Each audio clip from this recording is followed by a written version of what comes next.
welcome to the MUFG Global Markets Podcast. I'm John Cook, and today I'm joined by George Goncalves, MUFG's head of U.S. macro strategy.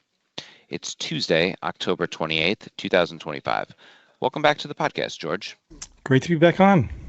Yeah, good to have you. So, George, as you all know, you are off a series of trips that has taken you literally around the world, South America, Japan, and somewhere in between Washington, D.C. I had the good fortune of joining you on the majority of that. We got to speak to a lot of different investors, a lot of different views. It was a spectacular opportunity to learn a lot from our clients. So I think that informs some of your opinion. I know. Switching to kind of back to the episode and perhaps the question at hand, we've got a big macro week here, and we really kind of haven't had much in the way of data. As our listeners know, the government's been shut down for quite some time, and I think someone on your team pointed out that the odds are that it's going to extend into late November. But we did get some. We've got some non-governmental releases. We received CPI this past Friday. We have the Fed coming up later this week. Before we get to the Fed, what's your latest assessment of the macro backdrop currently, especially in light of sort of a dearth of real-time information? Yeah, no, absolutely. So I think maybe just the fact that we got CPI actually is something worth at least highlighting, and what we did learn from it and what is still taking place on the inflation front. At a minimum, I'm sure those in the markets are aware that the CPI was much more benign than expected, came a little bit softer. That said, a lot of it is still being imputed, both the challenges of trying to get the data, plus in this world of the shutdown, who knows how reliable that information really is.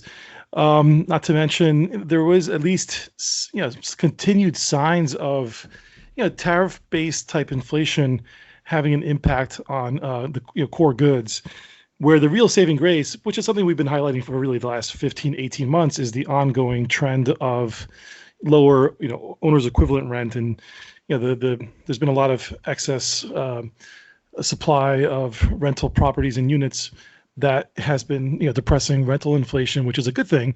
But that's really what offset what is still relatively sticky high inflation, and at a time where the Fed is about to cut. And the interesting thing with the dearth of data in this government shutdown window, we're still learning from other data sets, which we have looked at in the past as well. These non-traditional alternative data sets do give us a glimpse of overall job activity without naming third-party vendors. There's a lot of still good data out there in the private sector side, which gives us a glimpse of what has been continued to be like a sort of split economy, where upper income spending continues to kind of drive most of the activity. The tech sector, by and large, is the one area of growth that continues to hold up the U.S. economy. So those things continue, and they're being clearly reflected in risk markets as well. I think the macro backdrop, considering all of these different competing forces, I think our basic assessment that it's still in an environment of deceleration for the old economy, that the consumer is still tapped out. In the midst of the last couple of weeks, while we've been traveling, there's been a number of headlines around credit concerns around shadow banking type entities, which they call non-depository financial institutions, the NDFIs. Yeah, and some pretty some pretty concerning ones too. Absolutely. And so that, I think serves as a reminder for us that there's still some tensions out there in the real economy, and that perhaps it's not as hunky-dory with consumer finance and consumer-based credit.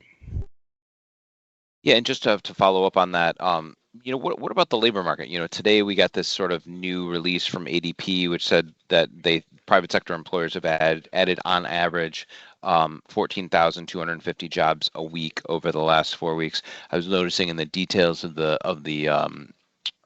conference board's release today, it sort of looked like the labor differential kind of little changed at recent lows. I mean, what's your assessment of the labor market specifically?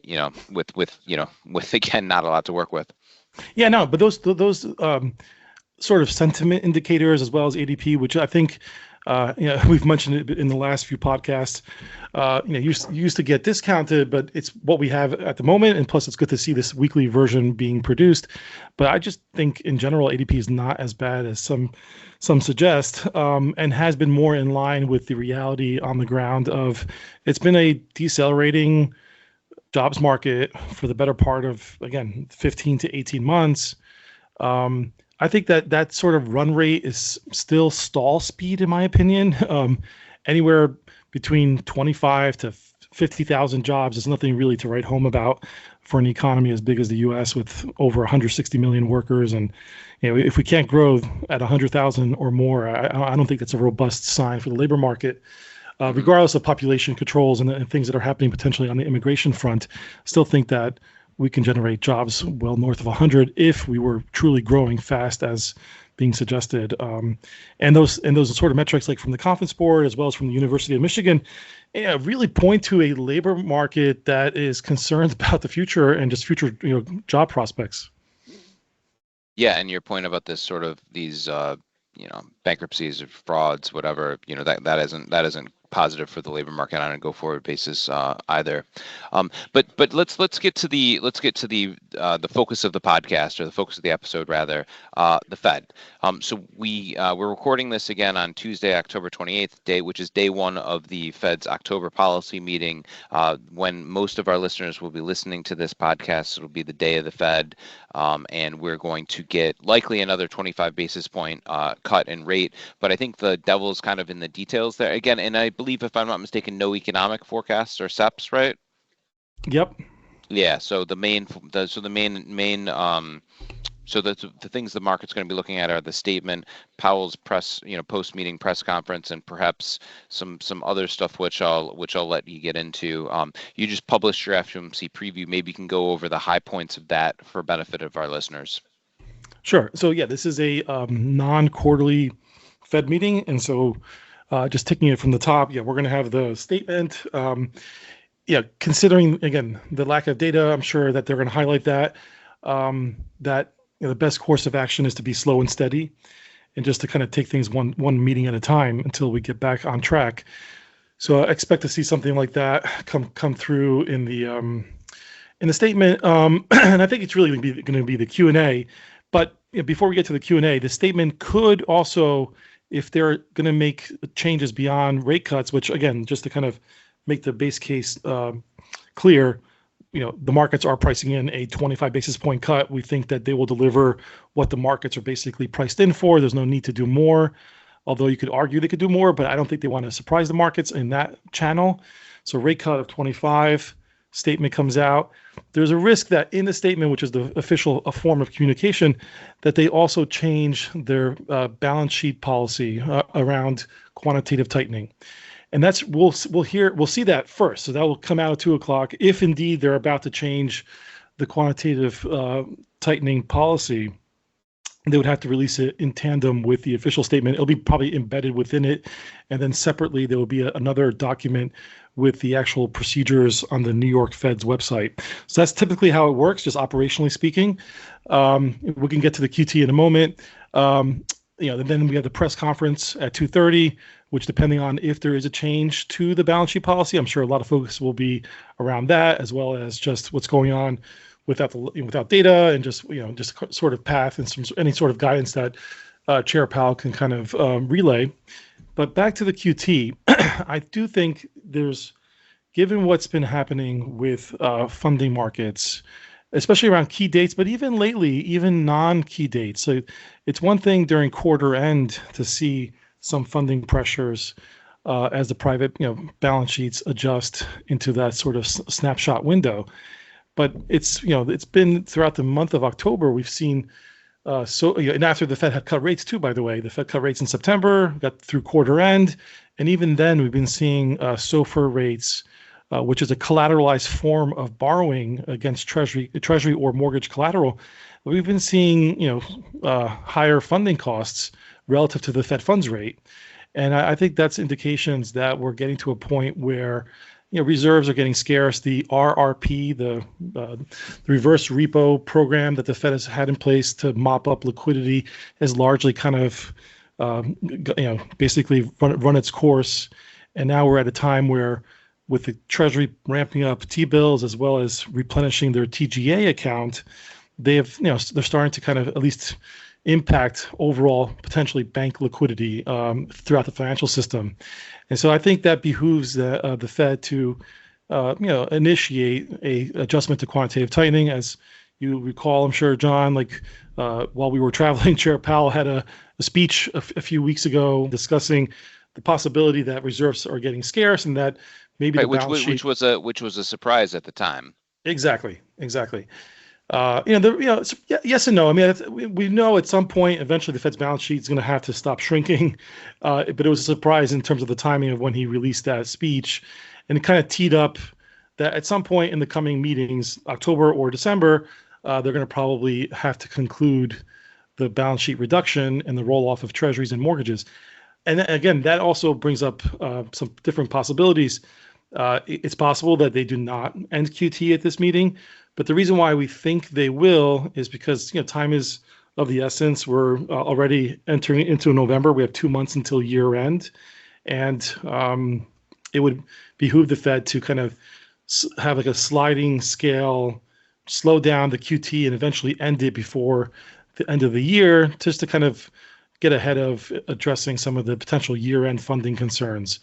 We think. What's the downside? I mean, you don't want like another 2019 episode where Exactly. repo markets spike like crazy. I mean, reserves are clearly on the lower end of the ample spectrum. I really kind of fail to see the downside in them getting going on that. Yeah, absolutely. So that's why we're forecasting that also taking place this week. And then the question then comes down to composition, but we definitely encourage our listeners to not to go into all the details here on the podcast. Definitely go check out our piece, which will go into more of the details around what is like plan A, plan B, plan C, how they could, actually transition away from quantitative tightening and then maybe start to actually create a stable reserve environment, like set some sort of floor of what should be the amount of reserves going forward for the financial system. It should be more dynamic. It shouldn't be so rigid. So I think we're going to learn a lot, but we do think that the mortgage proceeds probably will get reinvested into treasuries, and then the question then becomes how they do that, either at the auctions or through open market operations. Maybe they run them in parallel. So there's definitely a lot of options, and we explored those ideas in the piece. Perfect. I like the plug, George. Yeah. So to move things along, so we talked about the data or lack thereof. We talked about the Fed. There's plenty going on outside of both those things on the macro front. President Trump, as example, is making his rounds across Asia. Just had what appeared to be a very friendly meeting with the new Prime Minister of Japan, Takaichi, who I believe he called a very close friend. So all signs go to that meeting going particularly well. I know he's scheduled.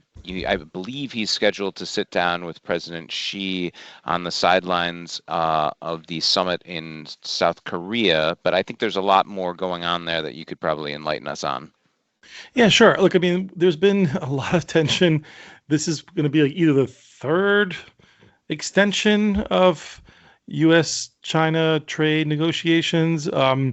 If you recall, of course, we had April with actually March into April. There was a lot of pressure already on China with an escalation of tariff numbers that were just huge, right?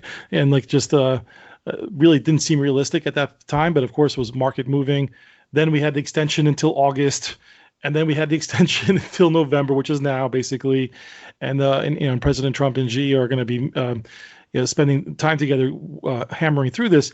Over the weekend, we got news and word from Treasury Secretary Bessent that there's a framework now in place for how this deal will come together. Look, we'll see. I mean, the early reads, or what at least kind of like convey through the media, is that there's going to be at least a 1-year hiatus. I don't know. I feel like this is more like an opportunity for de-escalation. I like to be proven wrong. The 1-year hiatus is with regards to rare earths? Rare earths, yeah, correct. Rare earths, okay.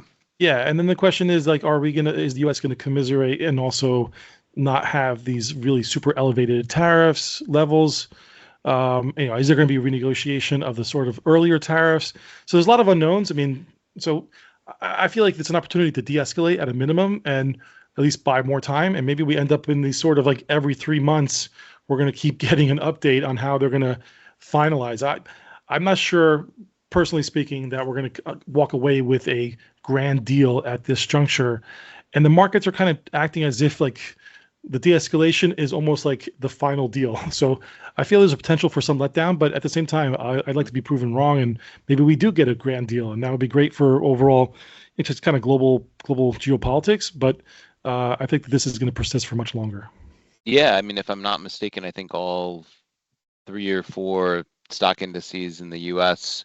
hit record highs yesterday, and I know the Nikkei hit another record high. So yeah, just a one measure of valuations, but certainly And by that optimism, measure, and optimism too. yeah, and optimism. So certainly feels full from a valuation perspective, and certainly feels optimistic. So, as you alluded to a little bit earlier in the episode, you have some details in terms of the scenarios, with which QT could end. So I would certainly encourage our listeners to check out the FOMC preview, which I believe you titled QT Out, Flexible Reserves In. Is that right, George? That's right. Great. And if you are still not receiving George's strategy reports, check out the MUFG Research portal at www.mufgresearch.com, where you can find all your favorite MUFG research, as well as sign up to have it conveniently delivered to your inbox. Great stuff as always. Thanks for coming on the podcast. Thanks for hosting me. Thank you. And thank you for listening to the MUFG Global Markets Podcast. Rate, review, and subscribe on Apple, Spotify, or wherever you get your podcasts. And reach out to your MUFG sales rep for any further information. Check back soon for more insights from the Global Markets Research Team.